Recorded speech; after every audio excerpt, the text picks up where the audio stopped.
Welcome to another episode of Pokémon Unite Generations. I'm your personal trainer, Rysar, and in this series we are translating the main game mechanics of Pokémon into a Unite format. Our goal is to become the Pokémon Master by defeating all 8 gym leaders and the Elite Four after. Every gym leader consists of a best of 3 match inside of Pokémon Unite. If we win the best of 3, we can advance to the next gym. During this season we are in Kanto and can only play Gen 1 Pokémon. We picked Pikachu as our starter, and can add additional Gen 1 Pokémon by encountering them in an enemy team inside of a match. If we can manage to be a part of a kill 3 times, we can add it to our roster. I hope you like this series, and let's jump right into today's episode.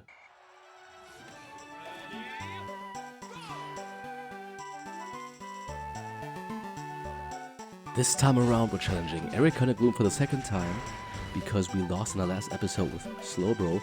And I have to admit, tank is not my preferable role. Usually I play attacker, so that is why some things in the last episode weren't that great.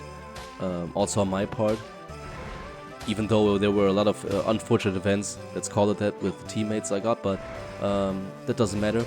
Usually my mindset is that I want to try to carry if I have to, or be able to carry, and that means if I have a Team Rocket agent in my team, which is a disruptor player, then I need to be as good as to carry that person. So that is why I picked Gengar in this episode, because with the assassin playstyle I can manage better to carry, I think, than a tank. So ganking here on top path. And got the first kill on Mewtwo.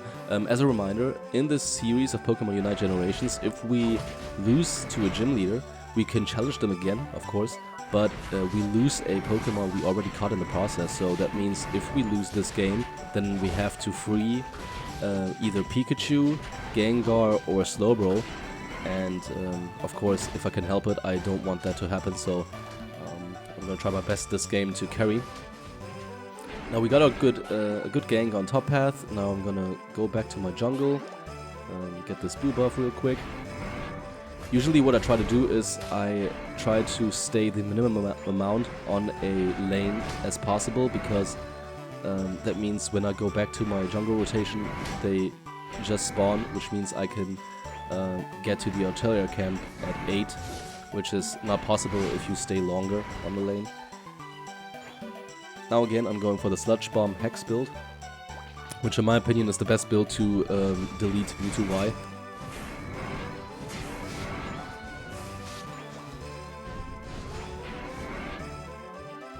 Since we are playing in a very bad meta with Mewtwo Y, some say it's the worst meta Pokémon Unite ever had, so of course it's quite important that I can delete Mewtwo Y every time I see him.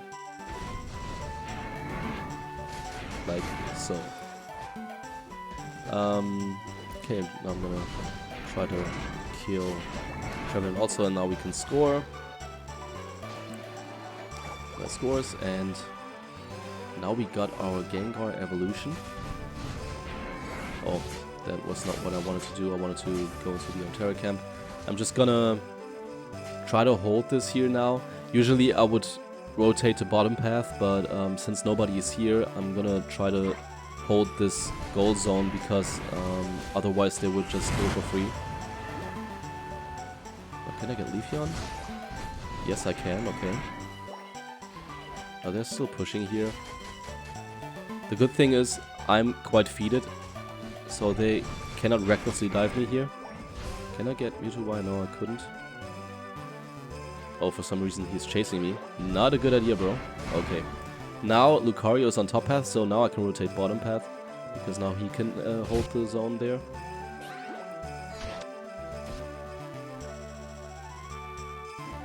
And can we get something done? Now, there we go.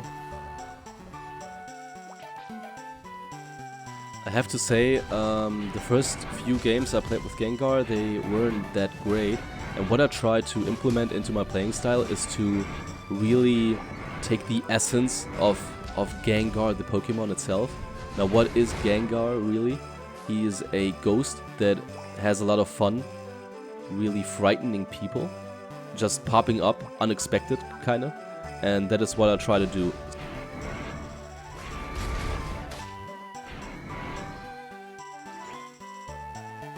So whenever we are fighting, you can imagine 2 arrows pointing at each other, which is the main part of the army. Okay, wait, I have to, yeah, that was a nice double kill. Now can we get something done here? I cannot go in with Mewtwo in his mega evolved state. Just gonna try to stay here, wait a little bit.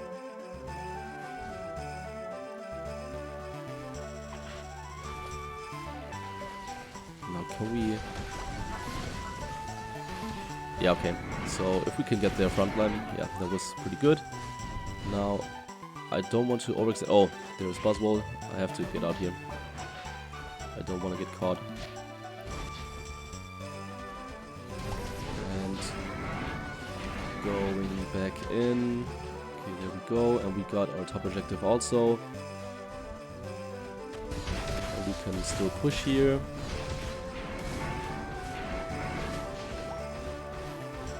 I'm just gonna use my ult. I don't think it was that necessary, but Mewtwo is just too OP. And I don't want to take any risk of him getting a quadra kill or something like that, because we did quite a good job of shutting him down this game so far, so I don't want him to get too much comeback experience. Now the blue buff just spawned, so we're going to take this as well. Now what I was explaining is that usually you have the 2 main armies, that's how I imagined it at least. You have the 2 main parts of the army facing each other. And as a assassin, you want to rotate around these 2 main armies. You always want to engage from the side. And it really helps with Gengar if you... Oh, this is getting really close. Okay. Almost got hit by these rocks. Okay, nice. So we got this. So yeah, you always want to be popping up from the side. Unexpected, like Gengar himself is. Okay, now what can we do now? I'm just gonna go get our red buff again. What I really like about Gengar in comparison to, I don't know, Pikachu jungle for example, is that his clear time is so fast. It's what I said in previous episodes about Pikachu. You cannot really jungle him because he just takes too long to clear a buff. Whereas Gengar, you can just use 1 Sludge Bomb, 2 Hexes, and then you're done. Okay, Cinderace is just pushing there. I'm gonna help our team here. And yeah, there's Mewtwo gone again.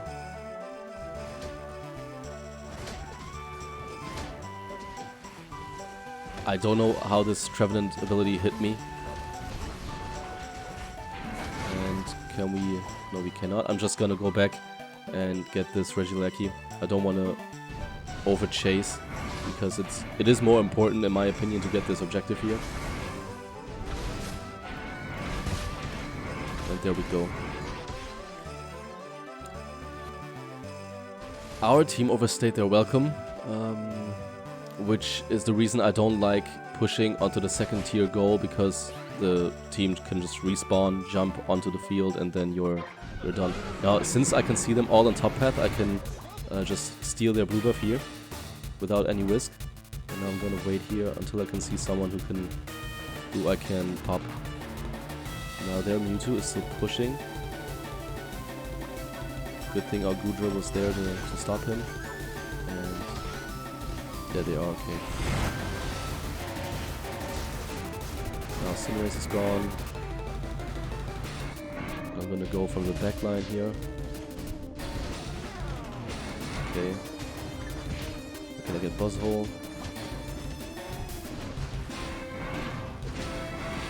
Yes. And can I get the Quadra? Mewtwo is right there. And good job of Goodra shutting him down. And now we can just rip Ray.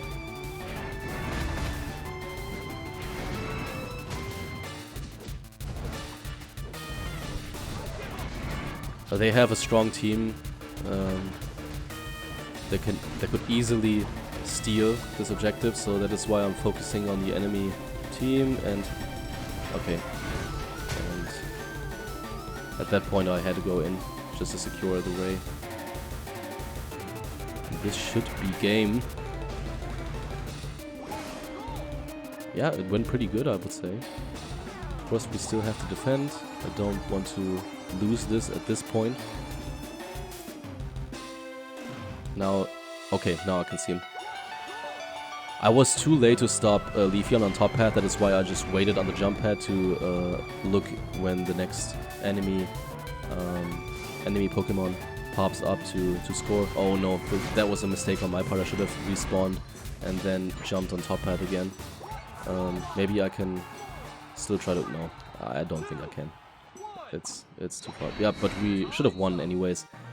Yeah, so that means we defeated Erika.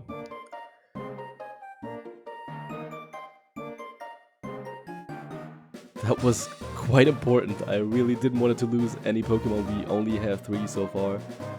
And we can advance to the next gym. I hope you liked this video.